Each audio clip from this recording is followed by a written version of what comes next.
Welcome to Rajasekar real estate. இப்போ நீங்கள் பார்த்துட்டு அருமையான ஒரு 2 ஏக்கரா பூமி விற்பனைக்கு வந்திருக்கு.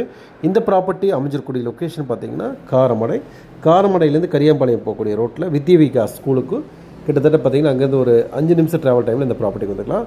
இந்த ப்ராப்பர்ட்டி எல்லாமே தார் ரோட் ஃபேஸில் அருமையாக அமைஞ்சிருக்குங்க. தார் ரோட் ஃபேஸ் கிட்டத்தட்ட ஒரு 300 அடிக்கு மேலே இருக்குது. ஒரு சின்ன வீடு இருக்குது, போர்வெல் இருக்குது, இலவச மின்சாரம் இருக்குது, சகல சௌகரியங்களும் இருக்குது. நல்ல அருமையான ஒரு ப்ராப்பர்ட்டி. தேவைப்படுறவங்க உடனடியாக கூப்பிடுங்க. இதோட விலை பார்த்திங்க அப்படின்னா ஒரு ஏக்கர் 2 கோடி ரூபா எக்ஸ்பெக்ட் பண்ணுறாங்க. இந்த இடத்த பார்த்துட்டு நேரடியாக ஓனர் கூட பேசணும்னா லேண்ட் ஓனர் கூட உட்காந்து பேசுறதுக்கான வாய்ப்புகளை ஏற்படுத்தி கொடுக்கணும். இந்த வீடியோ ஃபுல்லாக பாருங்கள். மீண்டும் மற்ற வீடியோவில் சந்திப்போம். நன்றி, வணக்கம்.